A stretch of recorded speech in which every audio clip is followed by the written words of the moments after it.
That's the first thing you learn in Marxist theory, is that everything is political, all art is political, therefore all games is political, therefore if your game is not pushing your political thing, you're bad. It does seem, though, that people have sort of that there are people with ideological considerations that are getting into these spaces and they want to remake the space in their image as opposed to genuinely coming into a space that's already has.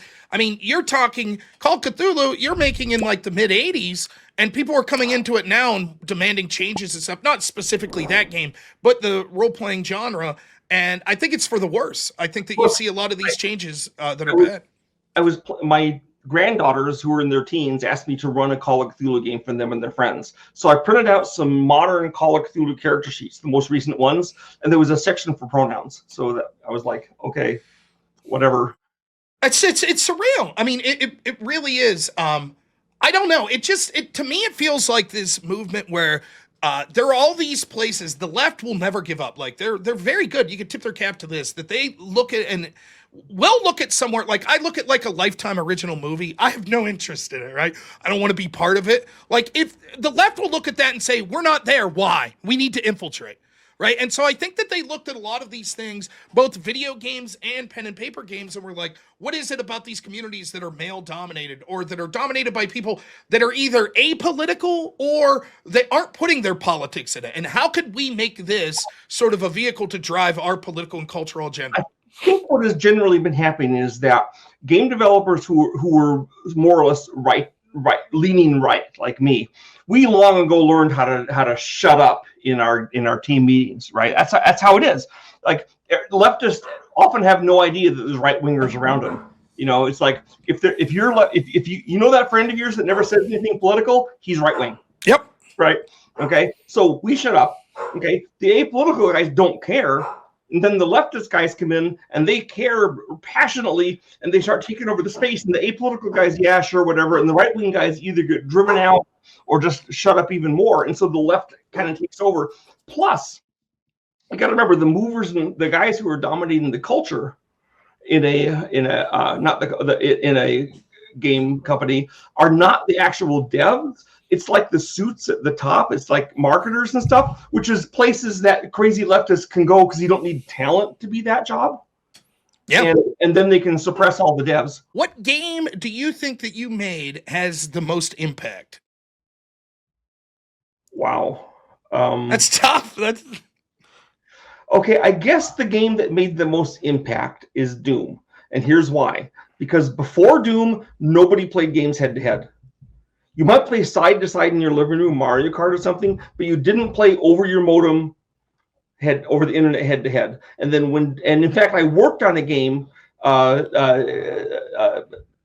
Command HQ, which was intended to be played head-and-head. And the developer, Dan Button, who later on became Danielle Barry, he wanted to have, or whatever you want to call it, they wanted to have a game. Everyone has modems. We should do a head-to-head game, and it just bombed because nobody wanted to play head-to-head. So when we did Doom, I said to everyone, I don't think anyone's going to play this head-to-head, and they say, yeah, we don't think they are either. But we're going to leave the code in for it because we like playing head-to-head, us personally, and that's what we cared about. And then it turned out, then it blew it up, and now every game has a head-to-head component. Entire industries are on that, so that probably made the biggest impact because before then, no head-to-head games. Everyone's like playing with themselves in the darkness of the room, and now everyone, like, you see the guy now sitting there in his room playing dark. He's actually interacting with a bunch of other people. Well, it's an entire industry. For me as a streamer, and Doom started that. Yeah, how many people that are on Twitch or on YouTube whose entire career is streaming, playing like a first-person shooter head-to-head against people online. It really is. To think that it became a multi-billion-dollar industry off that one game you're working on, that's quite impressive. Here's the funny thing. So at id, we hired this guy to do our networking code because John Carmack didn't want to do it because that was boring. He only wanted to do fun stuff. So we hired this other outside guy who lived in California. And then 2 weeks before the game's supposed to be sold, we called him up and say, hey, we don't have your code yet. And and the idea was he was supposed to give us the code. And then after, he was working for another company, but they knew he was doing it, we thought. And then when he finished, he would come work for us. And so instead, we got his administrator says, "Hey, he knew you're supposed to know he's doing this, and is he ready yet?" Like I said, "Oh, so we really like him as a programmer, but he's a pathological liar, so you have to watch him all the time, and he hasn't done a lick of work on your code at all. He just took your money and ran." And, and so we're like, "What?"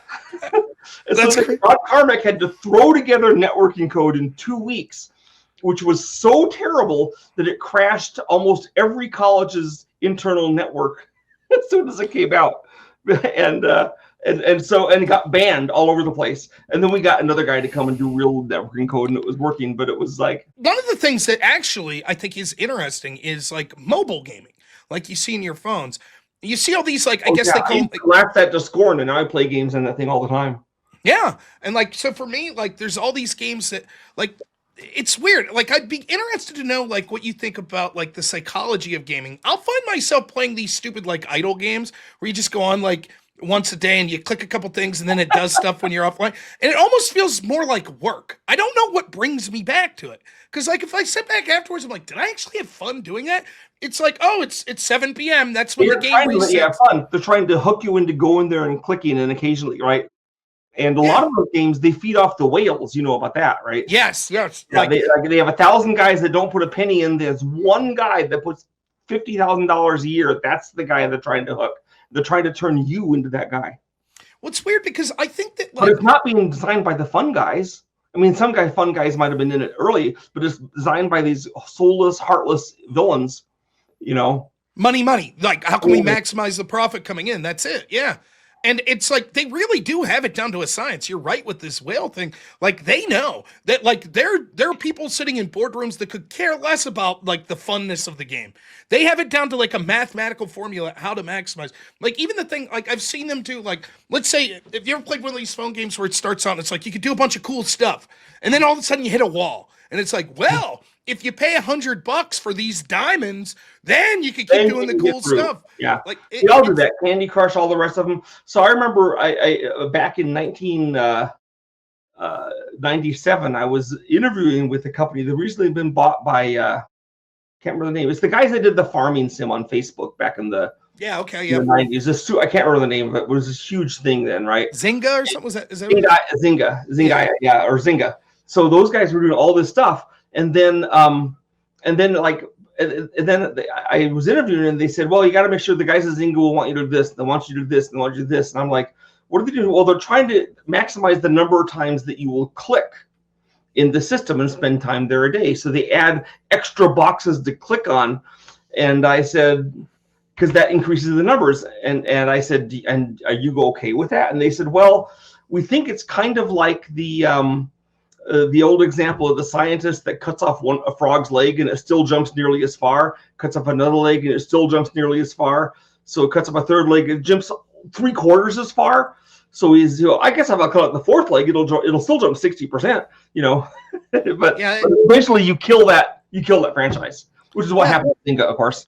Yes. Yeah. I remember that they were everywhere. Like they and then of course, eventually, well, like going along with that, like, I don't know how much you follow, like, the idea of, like, loot boxes and stuff. There was a big, like, Counter-Strike story. Oh, yeah, I know. I have a friend that works for Gearbox, and the whole loot box thing was there. And I was actually pretty excited when Gabe, like, killed the knife.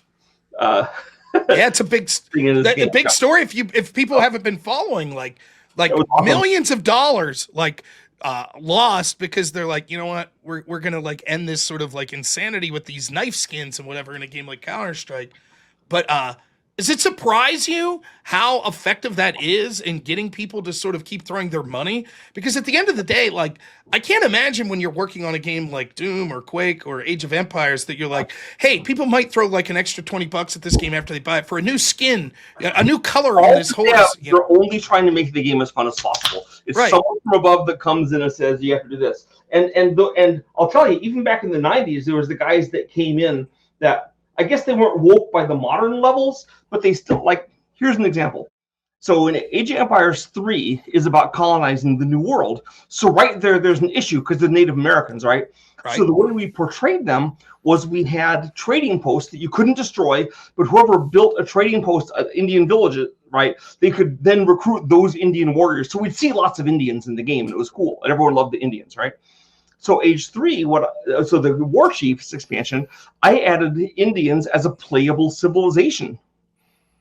Okay, that you could be. So you could be like the British or the French or the Dutch or the Portuguese or the Spanish or the Aztecs or the Sioux, you know, or the Iroquois. So it was pretty cool. And then Microsoft comes in with their team and they say, well, this is bad because if you're playing them as a Civ, you can be wiped out and defeated. Right. And I said, well, so can the white man, right? They're all able to be defeated. They go, oh, it's not good to let the Indians be killed.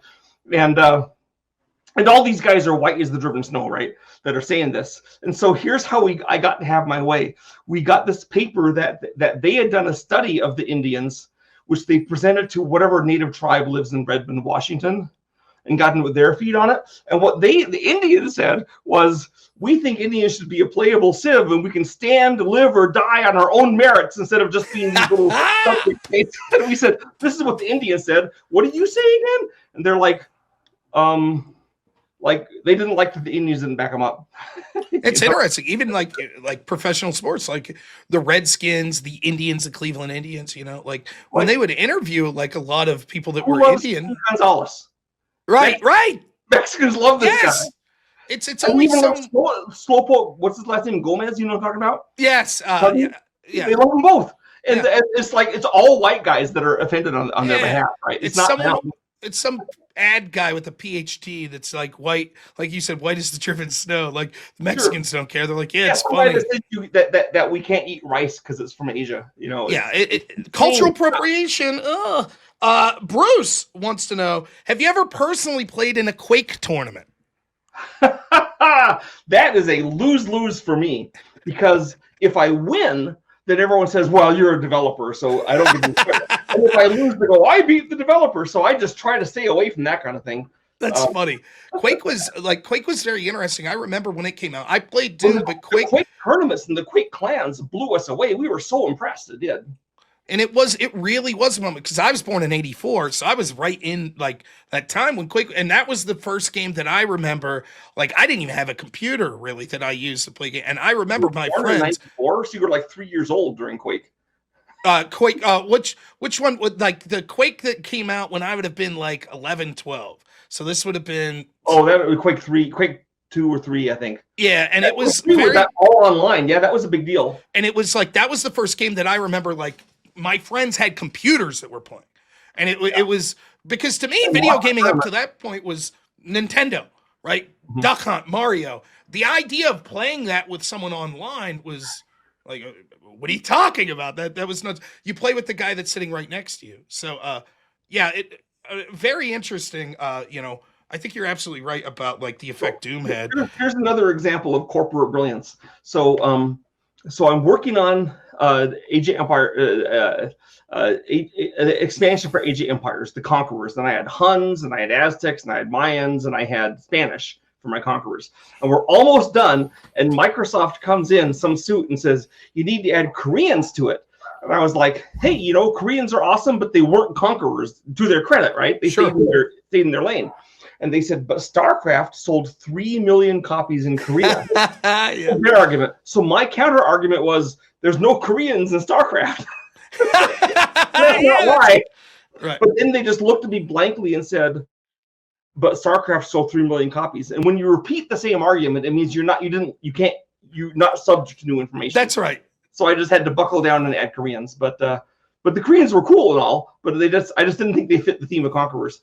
It's very interesting. It has to be so frustrating as someone who's got this primary goal, and then you have these other people coming in, and it's like, yes, but we're trying to monetize this, so we need you to failed. Like we didn't get big sales in Korea. We had some sales, but because we sold everywhere, but we didn't get any 3 million sales in Korea.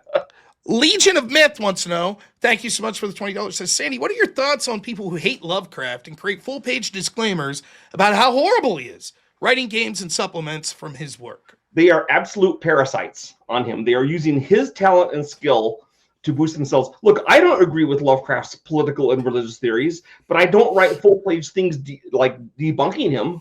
Like what was the point of that? I respect the things he did that I liked, and I don't respect the things he believed that I don't agree with.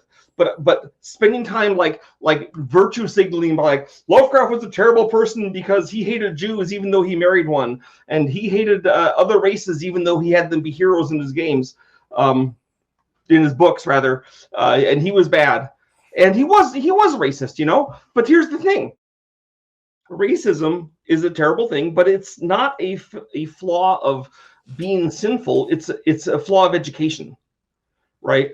You need to learn more to stop being racist. And also Lovecraft, as he got older, remember he died pretty young. Yeah. He got less racist over time, which isn't that the direction that we want every racist to go.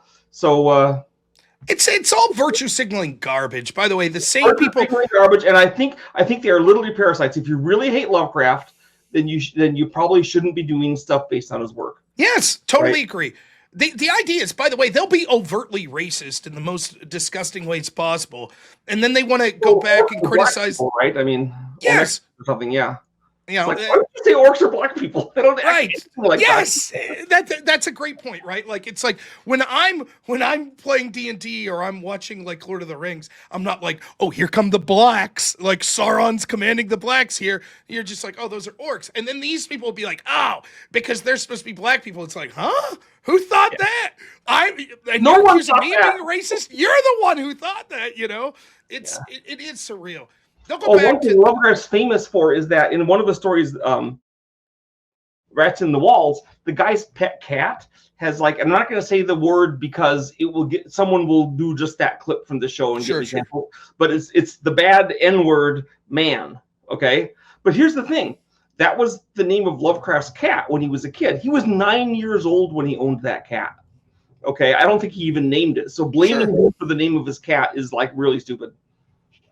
It's like the great works of these people that were like more artistic and more influential than they could ever hope to be. Much of it is, and in my opinion, I think Orwell nailed this. These socialists, these sorts of people, it's not about building up. It's about tearing people down that has something that they are incapable of having. Yeah, that's how I look at it. So. Yeah. Well, if you can get people into your game by showing a gay beholder, then you don't have to be creative. That's right. And, let me ask you this. Given that you've been sort of outspoken, I don't think in a crazy way whatsoever, but you're public with a lot of opinions you have on things like trans ideology or communism. Well, I mean, I try not to be super, I'm not, my thing's not primarily political. I just have my beliefs. I don't hide them. Right. It would be like anyone else. Like if you're a carpenter and you go to Facebook and you're like, hey, I don't like what happened in the recent election. That doesn't mean that you're, building company that you're like, oh, we only do right-wing stuff. It's just you're a person. We have social media. Given that, though, what do you think your chances are if you wanted to put your hat in the ring and be like, you know what, I'd like to go for a AAA studio? What do you think your chances are of getting hired at a place like that would be? Well, I have a pretty stellar resume, so I think I'd have a good shot at it. You think they'd overlook it for the? They'd be like, you bring in dollars? Well, it depends on the company, probably, but a lot of them would. They would ask like, what about your evil political beliefs? And I said, did you see any of that in Age of Empires 3 or Doom? I'm able, it's about the games, not about my politics. Yeah. And I think that's the difference, right? Like the left-winger people. Con campaign, I'm trying to do his politics. Right, exactly. No, it's a very good point. Do you think that we've sort of seen the pendulum swing back some? So you see a lot of backlash from a lot of these AAA studios. That has been such a relief to see that. And now, of course, it takes a long time for it to filter through to the studios, right? But in general, the fact that we can go out and there's actually some areas where we can talk and I can defend the Second Amendment, is really nice. And I can do it. I can disagree with Trump about tons of stuff. I didn't like the tariffs because they hurt me personally. I understand his function behind it. It did make my games. I had to get an extra $30,000 to get my games out of Hawk in China. Crazy. So I didn't like that. But having disagreed with him and wishing like that he lost the election are two different things. Well, and I think that what I've seen, and granted, I'm biased as someone on the right, but we disagree with each other all the time. Like, like on the left, you have to march lockstep with them, and if you run a field even just slightly, then knives come out. On the Well, right, J.K. Rowling, she's actually yeah, pretty left wing on most of her beliefs. She's like a raging feminist, right? But she doesn't. But her feminism goes to the point that she logically doesn't want men and women's spaces, so she's the worst. yeah, it's crazy, and it really is. It lets you know, like that's what I tell young people. Like when the Republicans in like my state of Pennsylvania were asking, like, how do we reach younger people? Maybe 10 years or 5 years ago when I started, I would be considered young, not so much anymore. But one of the things I talked about was like, we're not going to go through your history and find something that you said in high school in your yearbook that's slightly afoul of the message we believe in. So now we're going to bury you. But the left seems to have this ideological purity standard, and it's like if you run afoul of it, like that's it. We'll ruin your life. We'll get you fired. No one will ever want to work with you again. Well, they're willing to turn a blind eye to it among guys they like sometimes, you know. Yeah, of course. Like Jimmy Kimmel could wear blackface or Trudeau. Absolutely unthinkably bad, and then well, it's okay because he's our man, you know. Yeah, you got to keep towing the party line. That's it.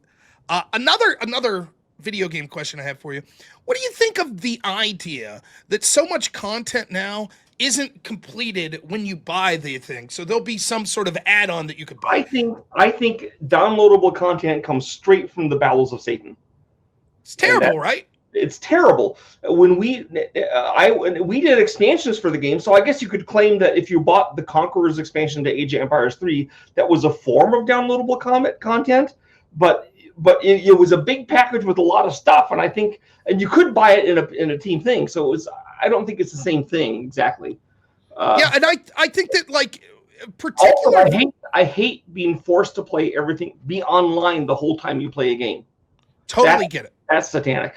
Yeah, and like especially for story-driven games. Like if I play like a game like Final Fantasy and I beat it, that's it. That's the game, right? Maybe they'll come out with the sequel, but now it's like, oh, we didn't get the true ending. Or you could say, or I could even see someone saying, "Hey, we got this new pack. You buy this pack, and there's a whole nother continent you can go visit now in Final Fantasy." That might be okay. But having you like, if you want the really good sword, pay us $5. Now, if you want the really good armor, pay us $2. If you want a really good spaceship, pay us $10. You know, that stuff, that nickel and diming crap. It's crazy. And yeah, and it's sad how they have it down to they know that'll work for people. They know they're going to make money. It's like easy for them to do. My friend Avarice wants to know, how did you handle social pressure from church versus making games that they would consider demonic? Well, mostly, so I guess my church is kind of based in that regard, and that there was guys that when I did Doom were like all up in arms about how terrible Doom was. I don't think they knew I belonged to their church, but mostly like my local congregation, they would ask me if they can get discounts on getting the game. So, you know, it was pretty easy going. Well, like you said, I don't think, like, one, it's not really a message. It's about having fun. And second, if you did want to look into a message for, like, Call of Cthulhu or Doom, it's actually about fighting evil. Right? It's not embracing it, really. Yeah. So, I don't know. I think sometimes people get too curmudgeon-y with these things. To me, being a Christian doesn't mean not having fun or not being able to watch a horror movie or something like that. Obviously, you could take it too far, and some people do. Yeah, I can go watch Arnold Schwarzenegger in End of Days where he literally beats up the devil, and I just think it's hilarious and enjoy it. I don't have to like, this violates what the Bible says. You know, yeah, it does. So what? You know? One thing I wanted to ask you, in sort of from a right-wing perspective, when we're talking about things being woke, it seems as if not just in video games, but also in other forms of entertainment like movies, this shows, a lot of times it seems like the people that are creating this, maybe largely because it's these soulless like corporations that are demanding it, but it seems like the message comes before fun. Like, do you see that? And do you see that like a lot of game developers now, particularly the big studios, have gotten away from asking like, what do people want to play? And instead they're trying to put some sort of cultural message in as the first thought? Well, you got to remember, that's the first thing you learn in Marxist theory, is that everything is political, all art is political, therefore all games is political, therefore if your game is not pushing your political thing, you're bad. Crazy. And it's like, and what ends up happening is that instead of like, I think what a true artist would do, make something that's enjoyable to be consumed. If it's a game, make it fun to play. If it's a movie, make it fun to watch.